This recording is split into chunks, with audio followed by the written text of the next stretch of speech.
Okay, so we are ready to start.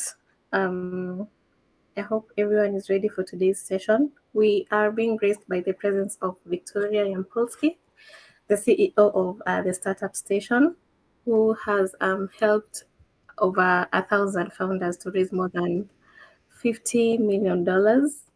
And today she's going to teach us about how to stop sending those cold outreach uh, and gain insights on how to fundraise with uh, to fundraise smartly. So I hope you're all ready for that. And I'll pass the mic to Victoria so that she can tell us more about herself and what she does. Thank you so much, Shannon. Nice to meet everybody. Hi, I'm Victoria. I'm based in New York City, and I work with early stage startups, helping them raise capital. And it is my commitment to help female founders and the founders of color raise capital and break through barriers that currently exist for such founders and make it their fundraising journey as easy for them as possible. And of course, for you, there is an added complication that you are also a foreign founder. So it's extra difficult for you to raise money in the US, but possible. And so there are just certain things that you need to do. And you need to really understand the landscape, as well as how to package your startup, how to present your startup, which is different potentially from how you would present it in your country.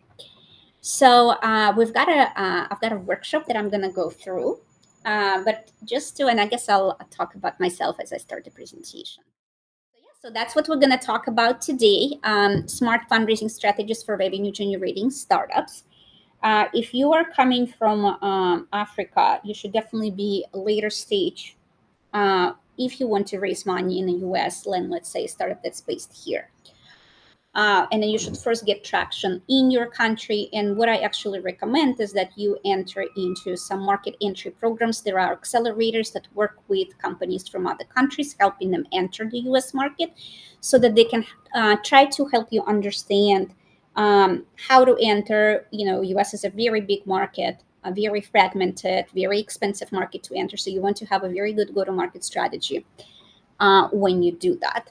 And then that will allow you to raise capital for that expansion as well. So a little bit about me. I'll start with that. Is that I've had over 20 years experience in finance and business. I help founders raise over $50 million in venture capital.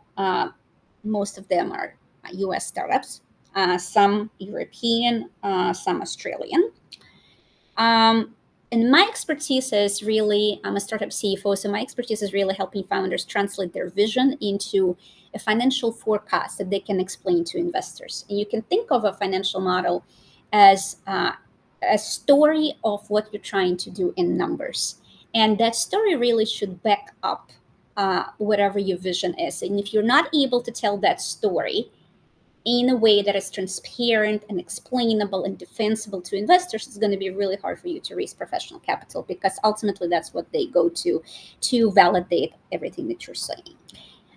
We also teach finance to entrepreneurs. I've taught finance to over 20,000 founders over the past decade worldwide, and I love doing it. And so these are workshops like that on fundraising, finance, startup finance, anything like this. So as we go through this workshop, I will stop regularly. I'm not able to see the screen, so I guess let me go through the presentation, and then we can open up for questions. There'll be about 15 minutes left for questions in the end. So what we're going to talk about today is how to approach fundraising. There's a lot of information out there that you should do cold outreach. I think that's a really bad strategy. People are overwhelmed and it doesn't work. And so instead, we're going to talk about strategies of how to get a warm introduction, even if you're, even if you're in a foreign country. There are ways to do it. And also how to build credible financials. That's another weak point that I see very often in early stage startups, and that is something that you can address.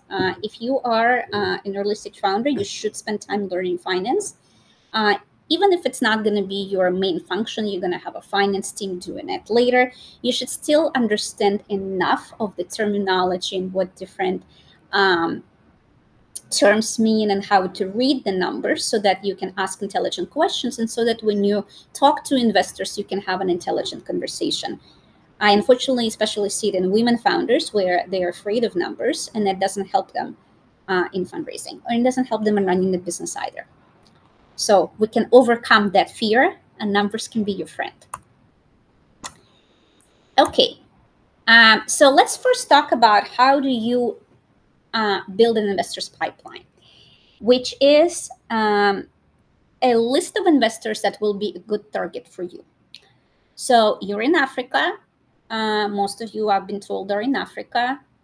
You may represent different industries. You may represent different stages. So all of that will affect what kind of investors you want to target. If you want to raise in the US, you will need to incorporate here. Okay, so, but you will still want to look for founders. You will still want to look, for investors that support underrepresented founders, because that will make it easier for you to make your case. That will seek you out, in terms of who they want to support. So there's several stages. You need to raise at the right stage, right? You need to be very clear which stage you are so that you're only targeting the right investors. That's one mistake that first-time founders or founders raising for the first time make, is that they don't approach the right investors. That's a waste of time for everyone. So you need to make sure that you understand what stage you're at, and that will be based on which stage your company is at and how much money you raise. Now, the next one is the sector. A lot of the early stage funds do not care about the sector. They will care more about your traction and your track record, how strong your team is. However, there are some funds that do have sector restrictions. So you want to research everyone as you are creating a list of funds to try to contact, and then only put on your target list those funds where you are a fit. Okay, so if you are a health tech, you don't want to approach a fund that does not invest in health tech, right? If you are future of work, you don't want to approach. If you're crypto, like that's a one that is a restriction for a lot of funds. If you're dealing with crypto, right, you need to make sure that you're only approaching funds that understand how to invest in that technology. Geographical focus. So you're in Africa. So you need to, if you want to raise money in Africa, you need to target funds that only invest, that also, not only, that also invest in Africa. If you're trying to incorporate another country, you can expand your focus. Another one is a portfolio.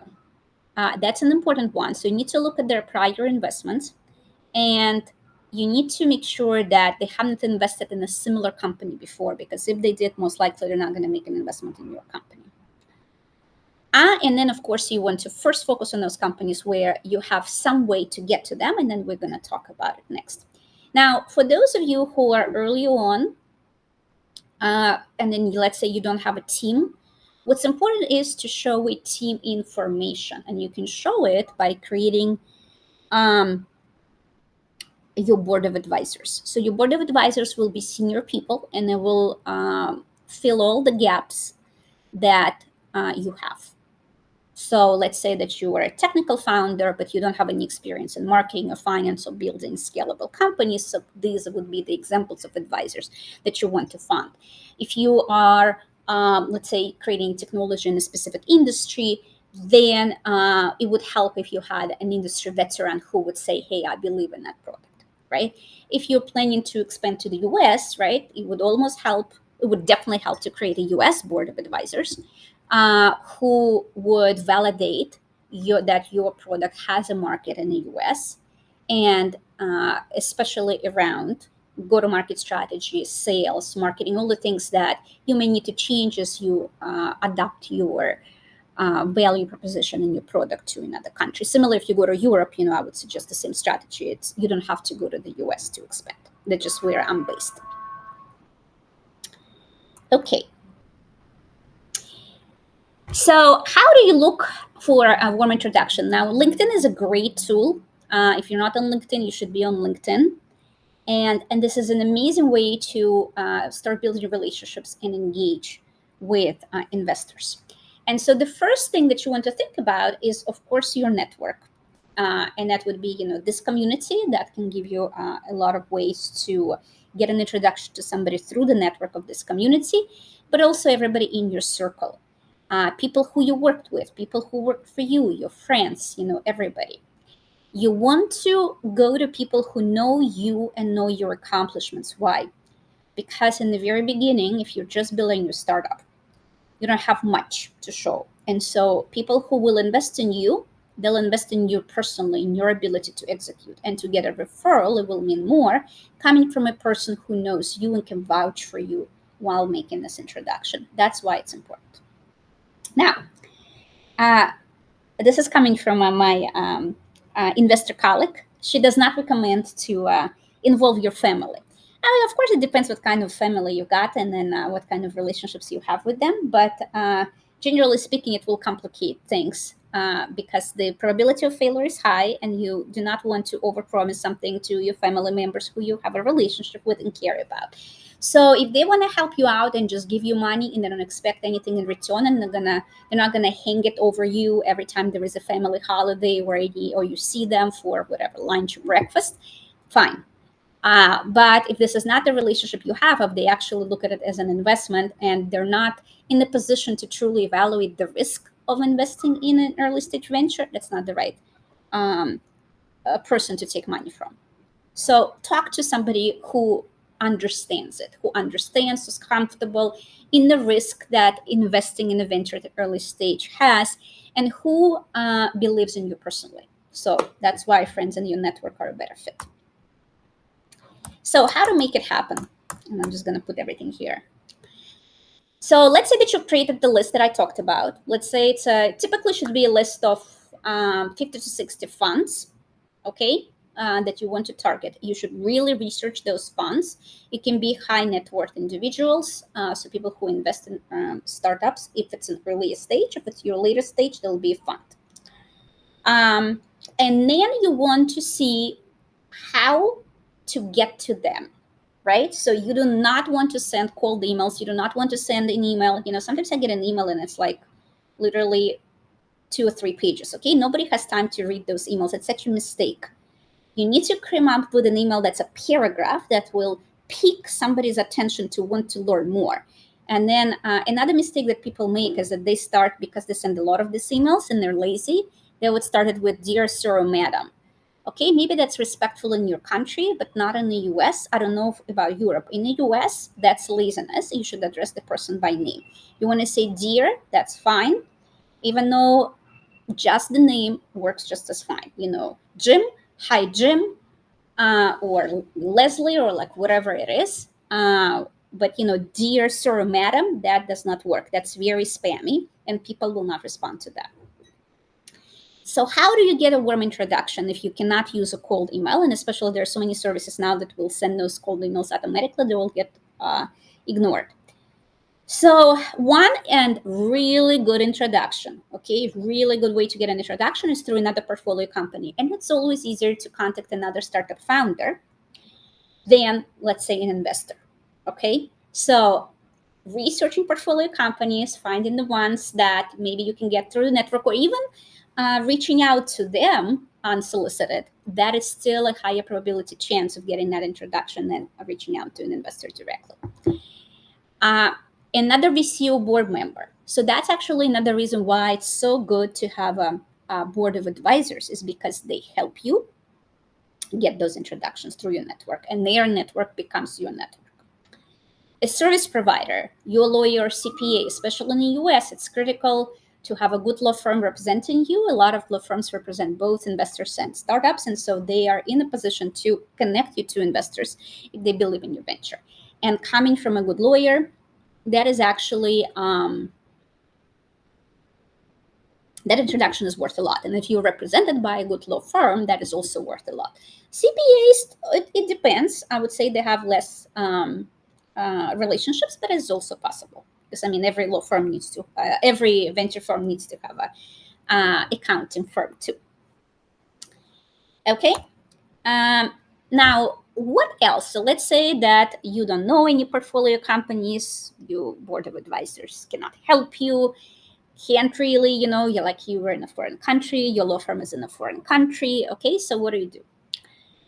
Here are all the ways, are the ways of how you can get introduced. And there are all of these ways is something you can do. If you want to raise money in a foreign country, it may mean that you need to travel here, right? It's like it's not possible always to do it virtually without any connections, but it is possible. It just may take time. And one of the main things I would say that is important in fundraising that people do not talk about is your mindset.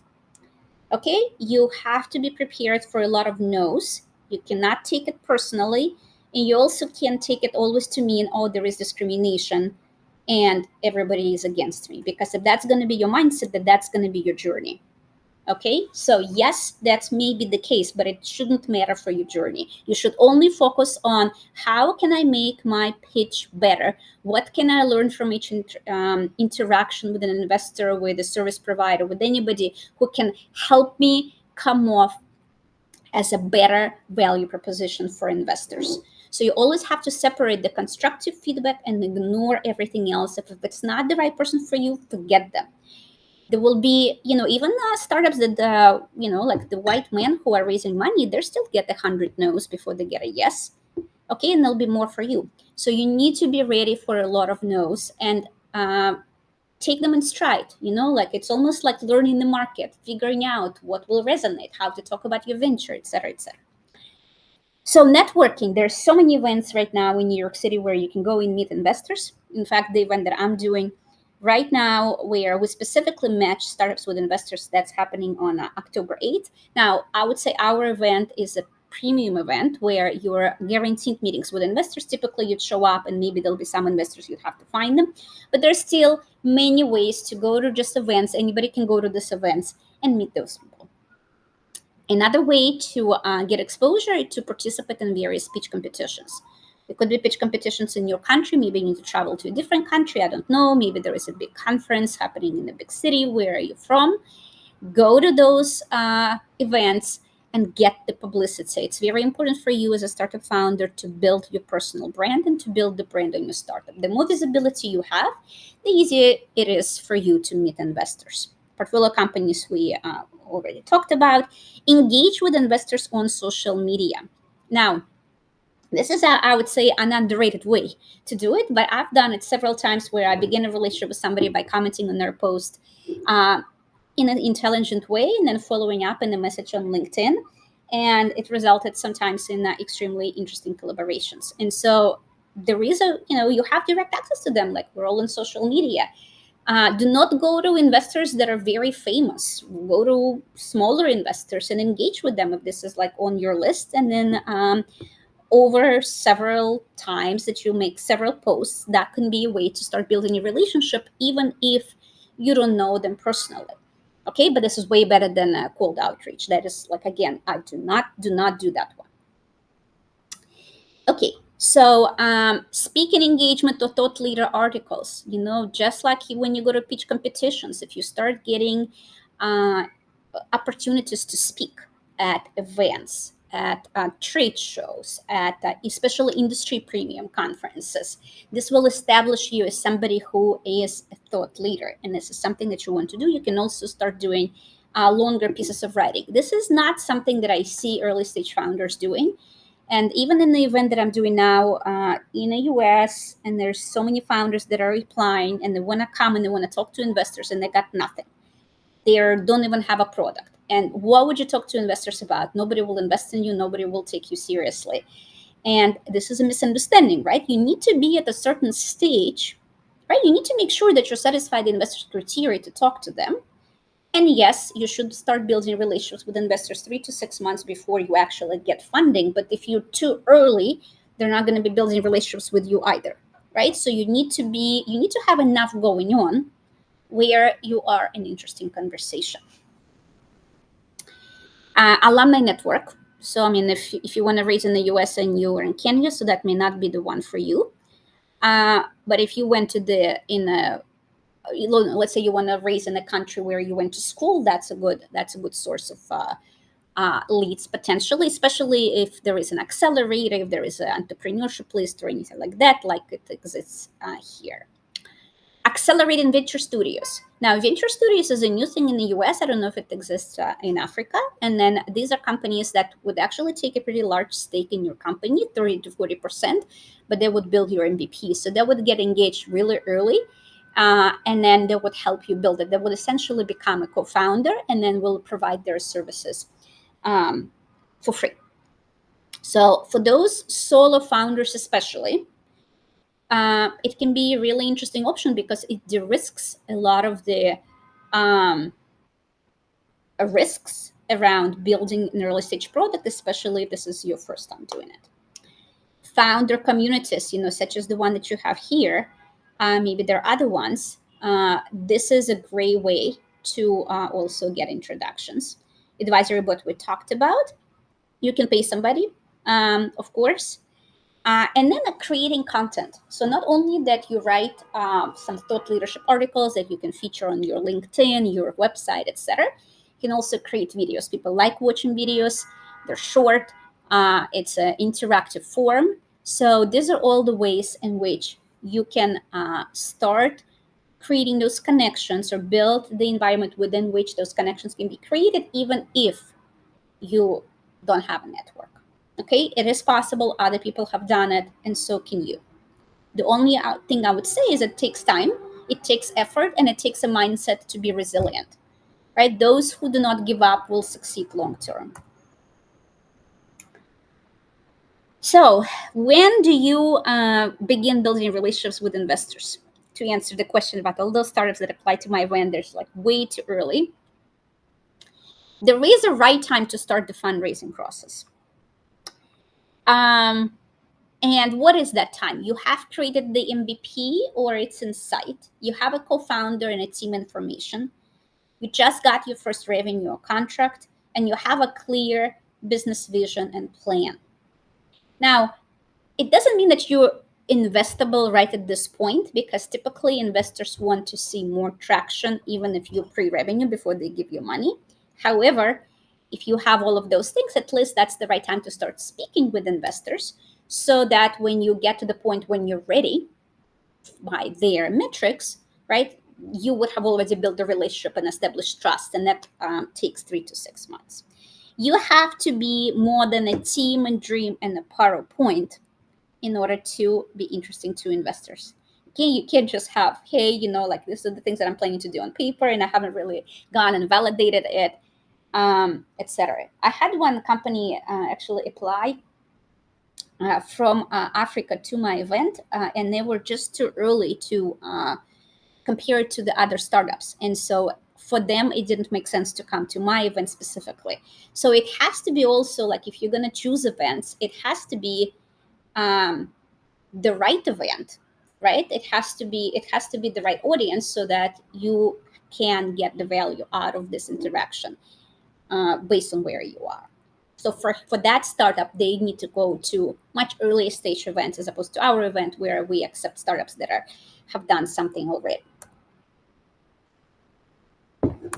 Now, so what do you write in your email to investors when you do reach out? So first, it's a warm introduction. The warm introduction can come from somebody, so you have to prepare a forward-ready email, something that they can forward. And after that, you would introduce yourself, and then you would introduce your company, and you would explain what the connection is between the person who's introducing you and the investor. And then after that, investors really like updates, right? So that's how you build a relationship. So once a month is a good cadence to start. And then as you're approaching more towards the time that you need the money, maybe you do every 2 weeks, and then you ask for a call meeting, etc. But investors like updates. Why? Because they see progress, they see a track record of execution, and it's the execution risk that is the biggest risk for an early stage startup. And then I would say, even after the financing is occurred, you still need to continue to communicate with your investor. And that's another mistake that a lot of startups make, where they don't do it. And as a result, when communication breaks down, and then trust is diminished, and all sorts of problems can occur, including the CEO being ousted from his company. So definitely do not do that. Do's and don'ts. So we already talked about that. Do not do dear sir or madam. Uh, Approach only the right investors, right? That's a lot of it at the time. Investors complain that they get an email from a startup, and that's probably because they're using these automated services. And startups did not do good targeting, and so wrong investors get targeted. And guess what? Like your door is closed forever. And then look for a warm introduction. Okay, look for it. Do not do cold outreach. Again, I really, if there's one thing that you should take away from that is they give you multiple ways of how you can get a warm introduction. Use one of them. Get creative, uh, and do not do those automated services. And then persistent is important, but sometimes no is a no, and so do not overdo that either. Now, the second part of our um, workshop is financials. Okay. And what I want to talk about here is that how to present your financials in a way when you're early stage, when you don't have a lot of data, that investors will find credible. So this is a slide that's been put together by Venture Fund. So this is what they look for. And I think it's very representative for all other funds as well. So it gives you um, I guess, an understanding of how to think about your financials.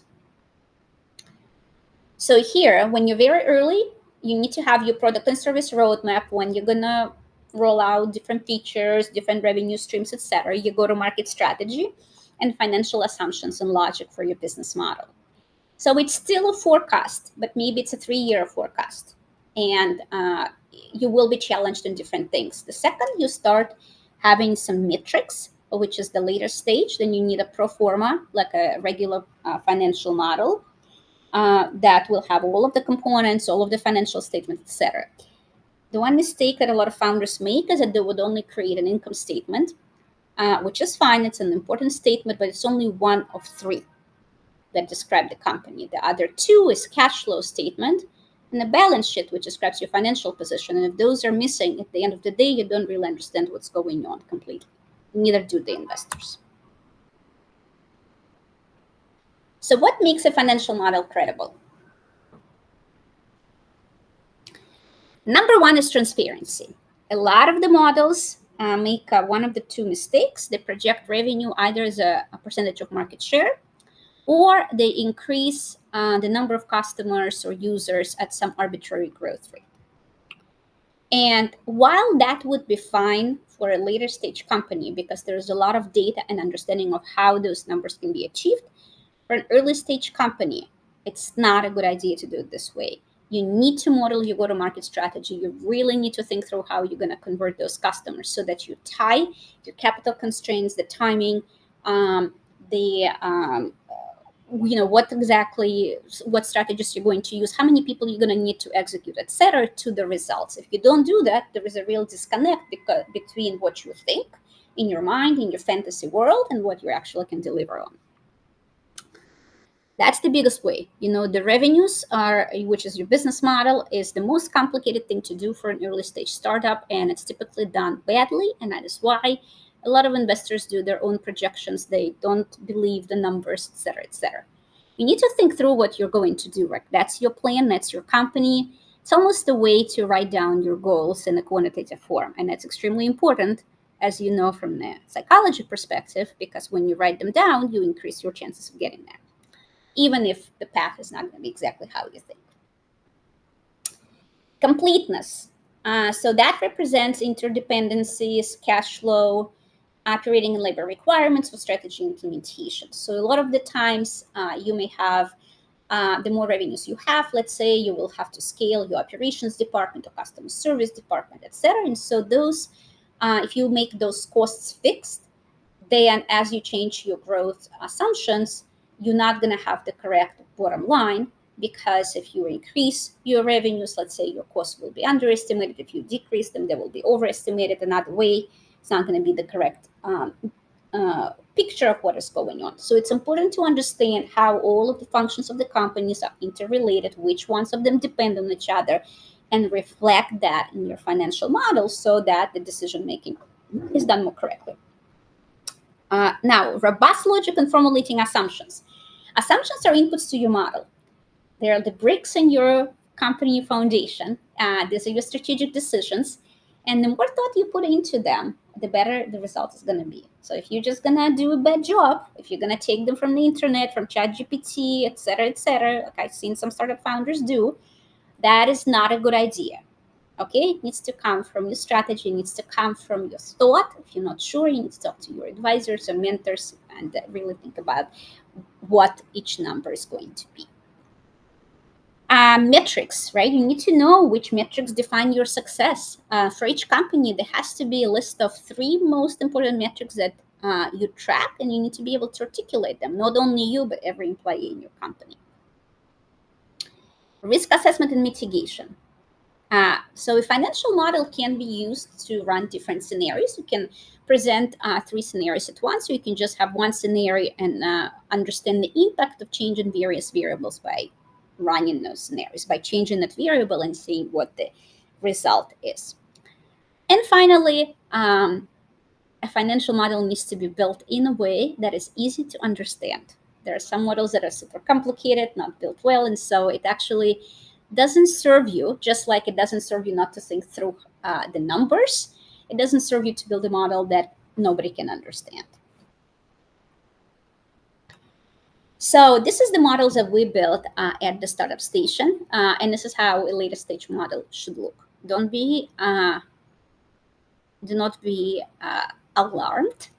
It's actually this is a standard. Like none of them are super complicated in terms of like there are no extra elements here that are specific for a startup. This is just all the elements that a financial model should have. So financial model assumptions we talked about then. Then you have your inputs. And this is where a lot of the work is going on modeling your revenue model, your costs, your working capital requirements, etc. All of that then gets aggregated into the 3 financial statements, and that gives you an ability to calculate how much money you need for your raise, what the valuation on your company is, as well as to do the financial analysis, create a financial summary that you will present to investors, and do other financial metrics such as customer acquisition costs and customer lifetime value.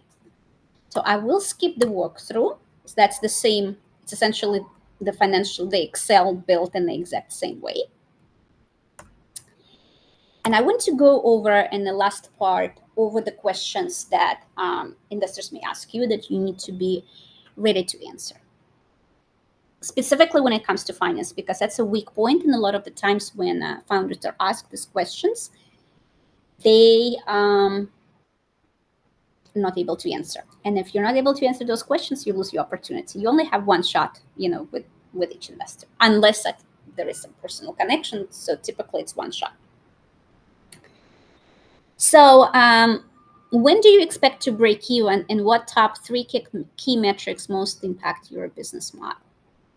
Right? So the break even can be on an operating basis or on a cash flow basis. You need to be sure that you understand the difference between these 2 terms. And like I talked before, you need to know what are the 3 metrics that your business model is most sensitive to. You also need to know what are your 3 business model drivers, like what is going to drive growth. How much money are you raising and how will you spend it? And here I would say you also need to know what milestone you are trying to achieve.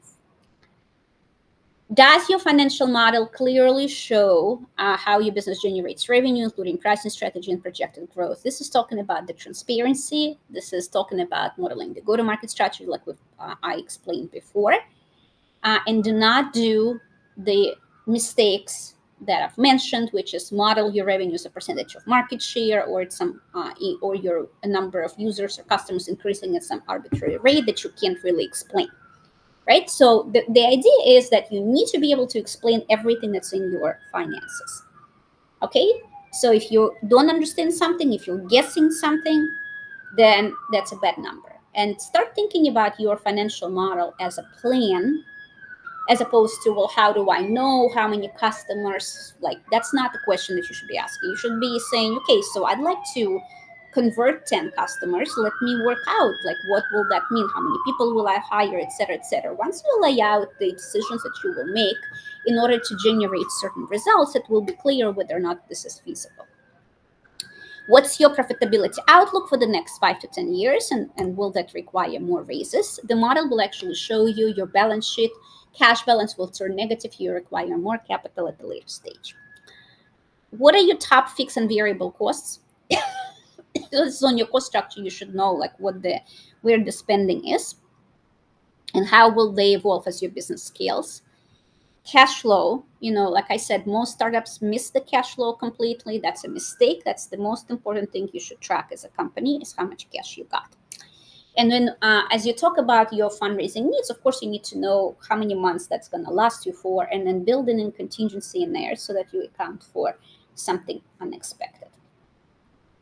What does a home run look like? That's an important one. If I invest in this round, what future milestones am I looking for? And here, this is also important because you need to be able to articulate to an investor, what are you looking to achieve with this raise? And then the last one is a little provocative, but also important to know, which is, what will you do if you can't raise? You should have a plan. And investors like to ask because they want to see that you got a plan B, you're not going to give up. And it especially helps if you already got some money committed when you answer that question. So that is what I got. So let me see. Let me go back to the presentation, and now I'm ready for questions, and then we can use the rest, until the end of the hour to talk about anything you like. If you could only track one statement to guide decision making, would it be income, balance sheet, or cash flow? And why? I don't think you should do that. I think it's a mistake because you're not gonna, because different statements give you different information, and you should um, check everything. So obviously, if you're making changes to your expenses, then check the P&L, right? It depends where you're making your changes as well. But if you're making your changes to the P&L, it will also affect the cash flow and balance sheet. If you're making changes to things like working capital, which is how you extend credit to your customers and suppliers, that will show up on your cash flow statement, but that will also affect your balance sheet. And so Yeah, Rovina has asked a question in the chat, and she's asking, how do you know when your startup is truly investor ready? well, we talked about you checking the criteria for various investors. And so making sure that you satisfy that criteria will ensure that you are investor ready for that investor at that stage. For different stages, there'll be different criteria. And then even within different investors, they can require different things to be done. Thank you. My question is, what unique opportunities do you see for startups in Africa when it comes to fundraising? If you are going to have an amazing technology and you're going to get incredible US customers to buy that technology, then yes, there will be a unique opportunity for you. But the same will be for any other startup that's able to get to that point. Does that make sense? So you need to be competitive with others in order to be investable. What motivated you to focus on teaching founders about finance and fundraising? What motivated me to focus on teaching?